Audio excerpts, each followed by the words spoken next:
as you can see, it's significantly, I don't know, it's significantly taller than me. I'm like 5'5" and it goes way over my head, so I just say 6 by 6 because it's so much easier. But I just wanted to talk about my blanket. I have never done a crochet project this big before.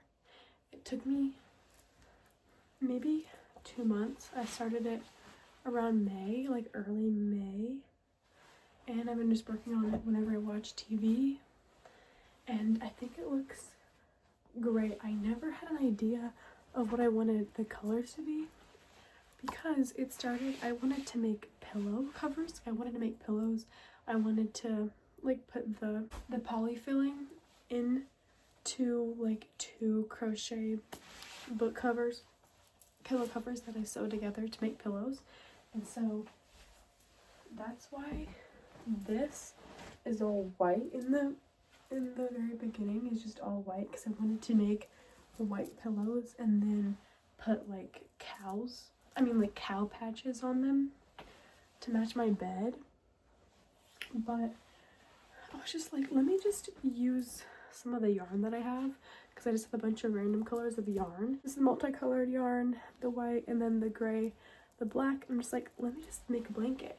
And so I went to the store, Hobby Lobby, my favorite store, and just one of them, and just got colors that already went with the colors I previously owned. It was probably like $30 to make this blanket, yarn wise, and then I spent 2 months, so I don't even know how many hours that is working on this blanket, but I love it. I think it's so great. I know I was like, it's like neutral in the beginning. I was like, let me just put every single color at like one row each of a different color.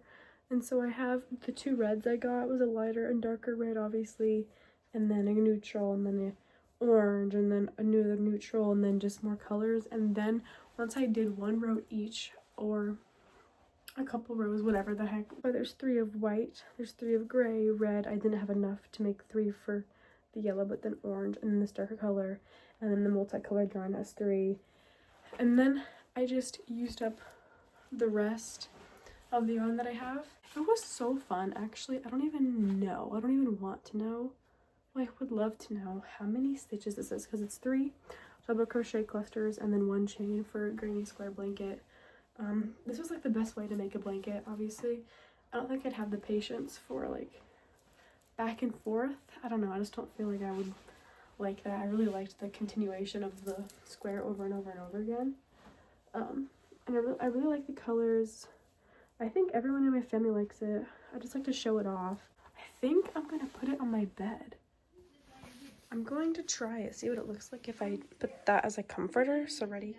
That's 3, 2, 1. I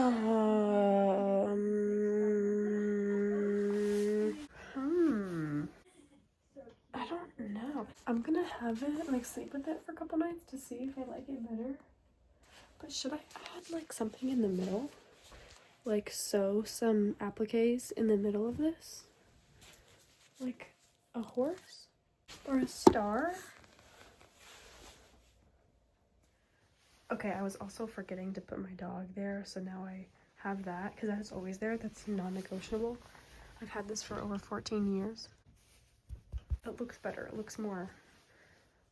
I just got my mom's advice, and we came to the consensus that it'll just get snagged. If I leave it like that, it'll get snagged. Look how big it is. It's a comforter. That's crazy. I'm gonna sleep with it tonight though, because of like my hard work. It's like holding myself. You know what I mean? It's like I'm holding myself because I did all that. All it takes is yarn, your hands, and a hook, and scissors, and a needle. Actually though, the weaving and ends, that part didn't even take that long, because I think that tying like 2 loose strands together a bunch of times is so much more secure than just weaving it in.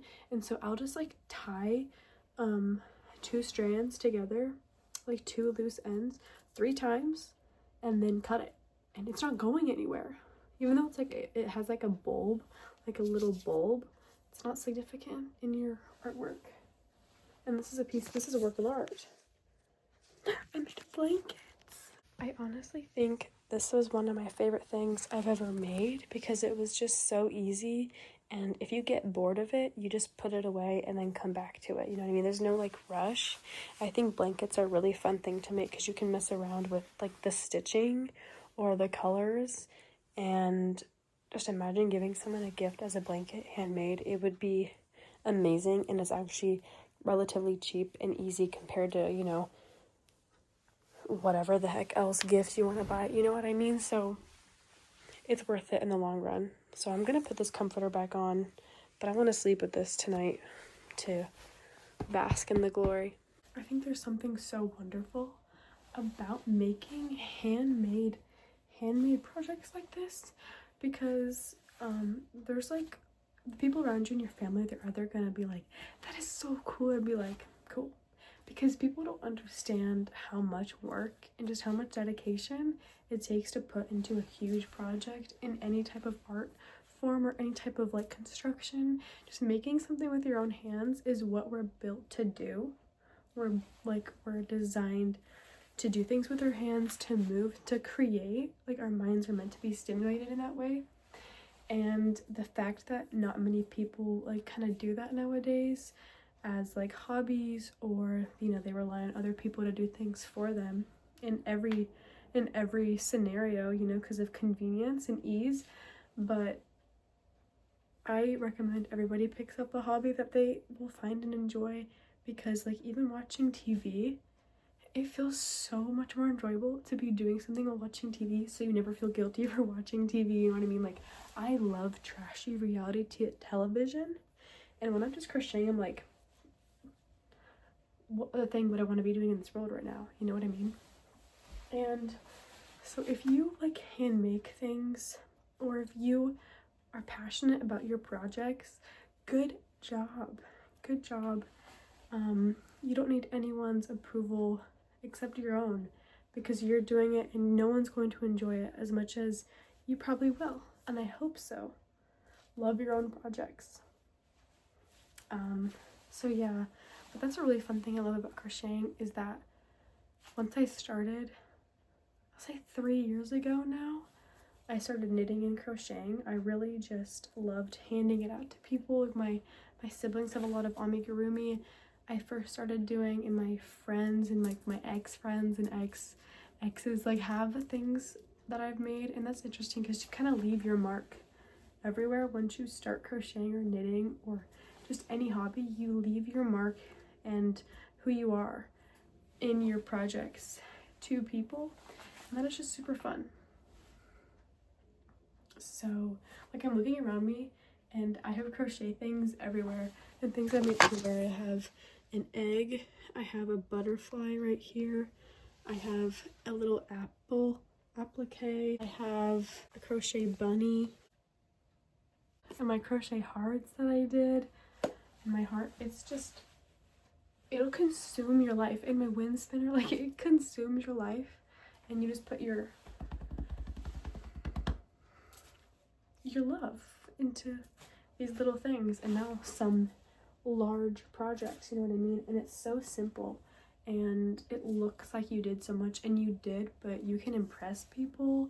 And because if an older person sees that I'm crocheting, they're like, oh my god, so cool, you know what I mean? Because they see it less when they were little.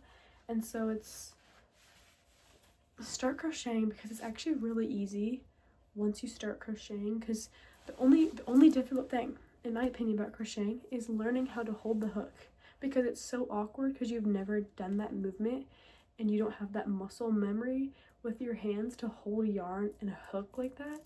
And it's so awkward at first, and I did it for, I don't even remember, it was like maybe a couple minutes a day, and then I got like the hang of it. And stick to a hobby, find something you love, and just be passionate. Thank you.